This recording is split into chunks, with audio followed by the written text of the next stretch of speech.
Bom, pessoal, aqui estou eu para mais um vídeo da série Overunit ou Free Energy. Vou fazer um teste aqui com um gerador que eu mostrei para vocês no vídeo anterior. Eu conectei aqui algumas luzes de LED, né? Que eu tinha aqui em casa. Isso aqui era de uma lâmpada, se eu me recordo bem, era de uma lâmpada de LED, né? Então olha só como ele acende facilmente, né? Como ela acende facilmente. Olha, tá vendo? Olha a velocidade que eu tô rodando, tô girando. Olha, deixa eu ver se dá para pegar os dois. Ó, tá vendo?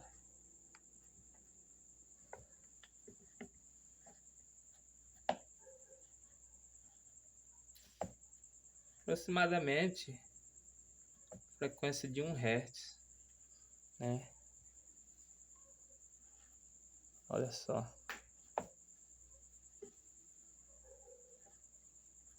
Então tá aí, né? A prova de que o magnetismo ele extrai eletricidade dos condutores. Tá lá, olha. Você tá vendo lá o condutor, você vê o ímã girando lá dentro, né? Olha só. Estão aqui, ó. Olha só.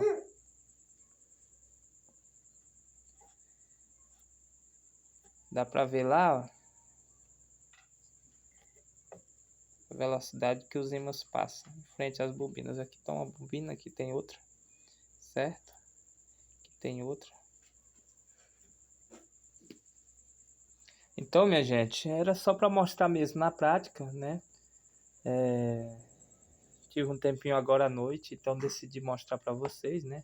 Funcionando. Então, como eu falei, aqui tá em série, né? As saídas, mas eu vou depois voltar ele para posição original para eu utilizar ele, seja em eólica, né? Talvez até eu faça testes sobre Overunit com ele, né? Eu vou ver aqui, mas eu tô pensando mais em fazer com alternador, tá? Então, mas vamos aqui novamente para a teoria, tá? Vamos supor que seja possível. Eu não vou dizer que é possível nem que é impossível, né? Então a gente vai fazer alguns testes. Existem alguns canais aí do YouTube, fake news, que mostram muita coisa fora de rumo, né? Mas a gente está procurando, a gente, entre outros canais, estamos procurando passar aí conteúdo com transparência. Realmente, o que a gente mostrar aqui, você pode fazer testes aí que você vai comprovar na prática que é a verdade, tá? Mas existem muitos canais aí que você vê muita coisa sem cabimento, não tem como, não tem como, né? Somente um imã com umas poucas espiras lá de fio acendendo uma lâmpada, entre outras coisas que a gente vê sem cabimento, né?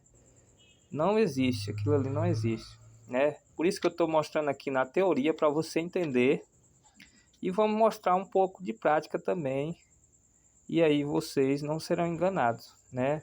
A maioria dos vídeos que postam coisa do tipo, né, que eu estou falando aqui, é para curtidas, visualizações, com fins monetários, né?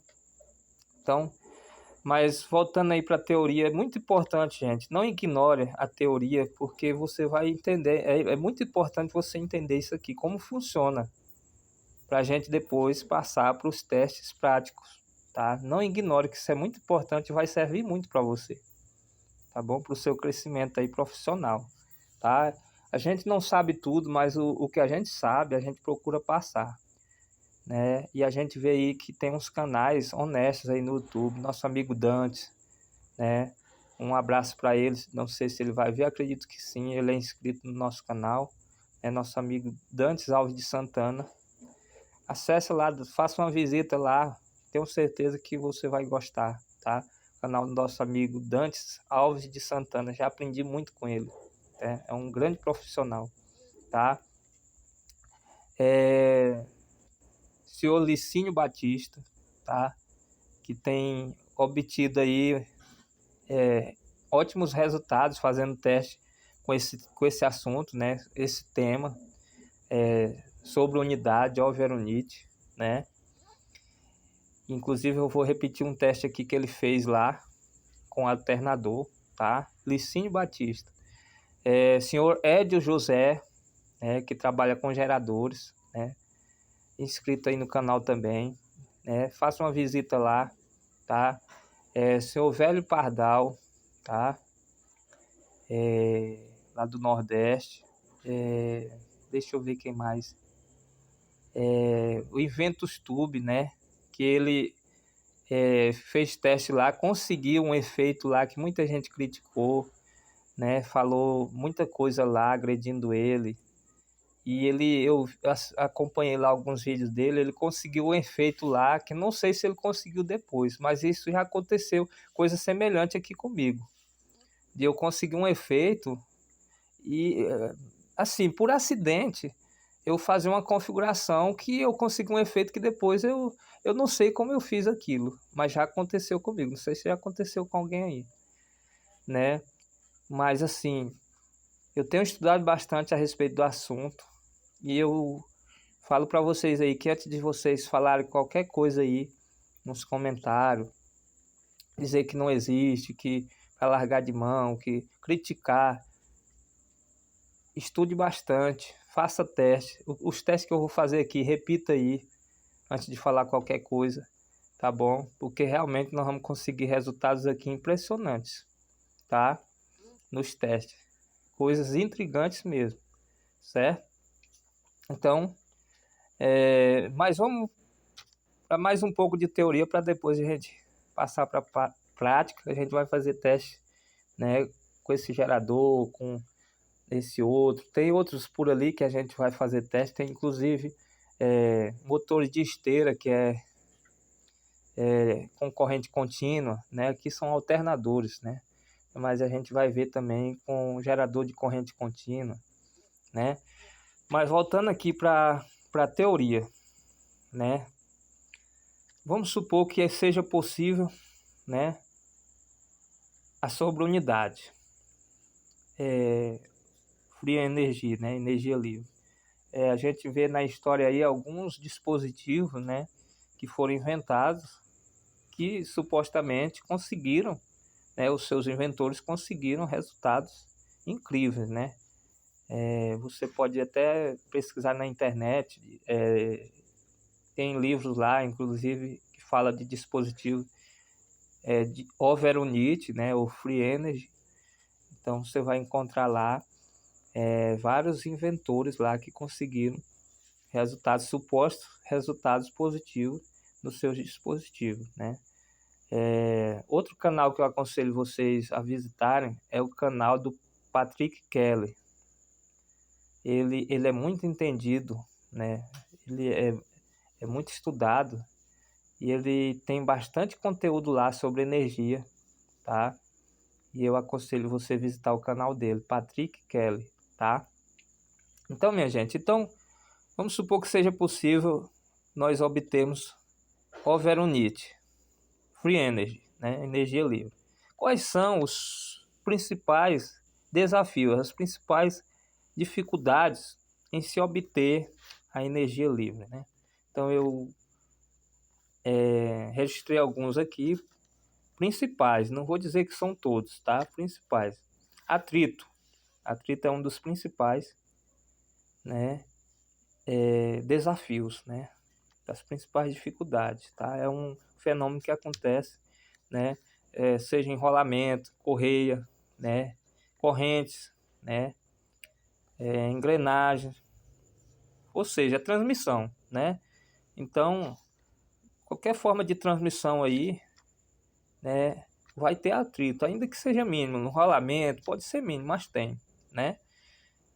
Por isso que é muito importante estar sempre bem lubrificado os rolamentos, né? A correia, se for possível, tirar, né? Fazer um acoplamento, né? Igual eu coloquei aqui, possível solução. rolamento, levitação magnética, que é uma coisa que ainda é assim viável, né, pelos custos, muito trabalhoso, né, mas supostamente a levitação magnética vai reduzir bastante o atrito, né, substituindo os rolamentos, né, mas isso aqui não vamos entrar em detalhes sobre isso, a gente só está falando. A transmissão, como reduzir o atrito? Uma das formas é o acoplamento unitário, ou seja, o eixo único. Você evitar usar correias, né, correntes com catracas, ou engrenagem, né? Você faz o acoplamento unitário, ou seja, um eixo único. Usa um eixo único, né, para movimentar, seja motor com gerador, né, fazer teste com um eixo único, tá? Claro, lembrando que tem vibrações também que provocam perda, descentralização, desbalanceamento, tem tudo isso, né? Então, são muitos fatores que podem gerar perdas, tá? Numa transmissão. Outra coisa, arrasto, né? Arrasto magnético ou land lens, né? A gente sabe que isso aqui também é real, isso aqui existe, né? A gente sabe que num gerador, no motor também, né? Surge esse arrasto, né? Pesa. Um motor, quando você coloca uma carga muito pesada, ele vai pesar, né? Ele vai consumir mais, né? Tudo isso são efeitos magnéticos. Num gerador, quando você conecta uma carga nele, ele vai pesar, ele vai começar a frear, né? É uma coisa diferente dele estando sem carga, né? Ele sem carga ali, ele vai ter só mesmo a atração ali entre o ferro do estator com os ímãs do rotor, né? Então você vai ver que roda mais fácil, gira ele mais fácil, né? Mas se conectar uma carga, vai ter o efeito Lenz, né? Que é um efeito que aquela bobina que o ímã está passando próximo a ela, induzindo corrente elétrica nela, aquela bobina ela vai se transformar em um ímã também, porque fechou o circuito. Então como ela está energizada, ela vai fechar, né, através da carga, ela vai fechar o circuito e aquela corrente vai ficar circulando nela. E com aquela corrente circulando nela, ela vai virar um ímã, aquele núcleo dela, do estator, vai se tornar um ímã, se opondo ao campo magnético que está girando, né? Então ele vai frear, ele vai empurrar o campo magnético original, né? Que é o dos ímãs. Então ele vai começar a frear, vai começar a pesar. Isso aí é um arrasto magnético, é a lei de Lenz, tá? Então vai criar uma resistência magnética em oposição ao movimento dos ímãs em relação às bobinas, tá? Possíveis soluções: bobinas anti-Lenz. Tem muita gente aí falando sobre esse tipo de bobinas, ainda não testei, mas em uma ocasião futura eu quero testar aí as bobinas anti-Lenz, certo? Outra coisa, perdas no condutor, né, no fio. E praticamente a perda no condutor, no fio, é a resistência elétrica, tá? O fio ele vai aquecer, né? Então existem as perdas aí no fio, o comprimento do fio, o diâmetro do fio, tá? Então, possível solução é o aumento da secção da área do condutor, ou seja, o diâmetro, o fio mais grosso, o fio com diâmetro maior. Então, quanto maior o diâmetro do fio, menores serão essas perdas no condutor, né? A resistência dele vai diminuir, tá? Do condutor. Outras coisas, corrente parasita, né? Essas correntes parasitas é no núcleo do ferro do gerador. No caso aqui a gente tá vendo aqui o núcleo de ferro, né? Então, como o ferro é condutor, as correntes parasitas elas vão ficar circulando no ferro, né? Acontece isso em transformador, né? Qualquer coisa que tenha núcleo de ferro, né? Gerador, motor. Então vão surgir correntes aqui devido ao campo magnético das bobinas, né? Elas formaram um campo magnético aqui esse ferro do estator vai se comportar como um ímã, mas como ele é condutor, ele não vai se comportar somente com ímã, ele vai conduzir também, vão surgir cargas elétricas circulando nele. Então essas cargas elétricas, essas correntes parasitas, elas são perdas, né? São perdas. Mas isso aí é o mínimo, né? A gente só está falando para as pessoas saberem como funciona, tá? São perdas mínimas, a gente vai até ignorar essas perdas, porque não há muito o que fazer, né? Porque, aqui ó, correntes parasitas. São correntes elétricas que circulam nos núcleos das bobinas, quando estas são energizadas, ou seja, quando as bobinas são energizadas, vai induzir no próprio núcleo condutor essas correntes parasitas, tá? Possível solução: trocar o núcleo de ferro magnético, né, que no caso o núcleo de ferro, por um núcleo de material não condutor. Então, porém só funciona em altas frequências, ou seja, no nosso caso de um gerador não vai funcionar isso aqui, porque um gerador com ferrite, com núcleo de ferrite, vai ficar mais difícil da gente fazer, né? Da gente dimensionar. Um material como esse é mais fácil, né? A gente, né, consegue alternador fácil. Eu mesmo já fiz gerador aqui cortando lata, né? Reciclando.